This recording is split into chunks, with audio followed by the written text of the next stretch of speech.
ಕುಡುಕರ ಅಡ್ಡೆಯಾಗ್ತಿದೆಯಾ smart city Tumakuru?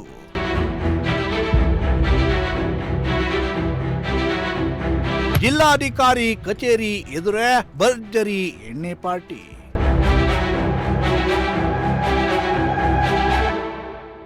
Smart city ಖ್ಯಾತಿಗೆ ಪಾತ್ರವಾಗಿರೋ Tumakuru ನಗರ ಕುಡುಕರ ಅಡ್ಡೆಯಾಗಿ ಬದಲಾಗ್ತಿದೆಯಾ ಅನ್ನೋ ಅನುಮಾನ ಮೂಡೋದಕ್ಕೆ ಶುರುವಾಗಿದೆ.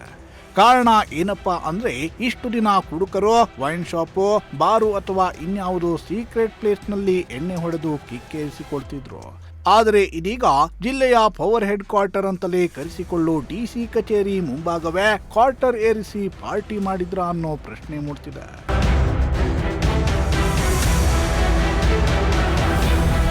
ಹೌದು, ತುಮಕೂರು ನಗರದ ಜಿಲ್ಲಾಧಿಕಾರಿ ಕಚೇರಿ ಎದುರೇ ಕೆಲವು ಕಿಡಿಗೇಡಿಗಳು ರಾಜಾರೋಷವಾಗಿ ಭರ್ಜರಿ ಪಾರ್ಟಿ ಮಾಡಿದ್ದಾರೆ.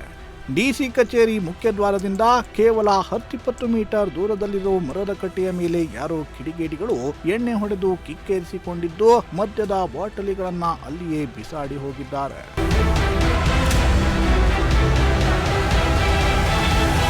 ಕಣ್ಣೆದುರೇ ಡಿಸಿ ಕಚೇರಿ ಇದೆ, ಈ ಕಡೆ ತಿರುಗಿದ್ರೆ ಜಿಲ್ಲಾ ನ್ಯಾಯಾಲಯವಿದೆ, ಇನ್ನು ಕೂಗಳತೆ ದೂರದಲ್ಲಿಯೇ ಪೊಲೀಸ್ ಠಾಣೆ ಇದೆ, ಡಿವೈಎಸ್ಪಿ ಕಚೇರಿ ಕೂಡ ಸಮೀಪದಲ್ಲೇ ಇದೆ. ಆದ್ರೆ ಈ ಕುಡುಕರು ಮಾತ್ರ ಸ್ವಲ್ಪವೂ ಭಯವಿಲ್ಲದೆ ಸರ್ಕಲ್ ಮಧ್ಯದಲ್ಲಿಯೇ ಇರೋ ಮರದ ಕಟ್ಟೆಯ ಮೇಲೆಯೇ ಕುಳಿತು ಪಾರ್ಟಿ ಮಾಡಿದ್ದಾರೆ. ತಡರಾತ್ರಿ ಮರದ ಕಟ್ಟೆಯ ಮೇಲೆ ಕುಳಿತು ಎಣ್ಣೆ ಪಾರ್ಟಿ ಮಾಡಿರುವ ಸಾಧ್ಯತೆ ಇದ್ದು, ಮರದ ಕಟ್ಟೆ ಮೇಲೆ 4-5 ಮದ್ಯದ ಬಾಟಲಿಗಳು, ತಿಂದು ಬಿಸಾಡಿದ ಆಹಾರ ಪೊಟ್ಟಣಗಳು ಚೆಲ್ಲಾಪಿಲ್ಲಿಯಾಗಿ ಬಿದ್ದುಕೊಂಡಿವೆ. ಇನ್ನು ಜಿಲ್ಲಾಧಿಕಾರಿ ಕಚೇರಿ ಎದುರೇ ಸ್ಮಾರ್ಟ್ ಸಿಟಿಯ ಸಿಸಿಟಿವಿ ಕ್ಯಾಮೆರಾಗಳು ಕೂಡ ಇವೆ. ಆದರೆ ಇದ್ಯಾವುದಕ್ಕೂ ಅಂಜದೆ ಪುಂಡರು ಪಾರ್ಟಿ ಮಾಡಿದ್ದು, ಪೊಲೀಸರು ಈ ಬಗ್ಗೆ ತನಿಖೆ ನಡೆಸಿ ಇಂತಹ ಪ್ರಮುಖ ಸ್ಥಳದಲ್ಲಿ ಪಾರ್ಟಿ ಮಾಡಿದ ಮೋಜುಕೋರರಿಗೆ ತಕ್ಕ ಪಾಠವನ್ನ ಕಲಿಸಬೇಕಿದೆ.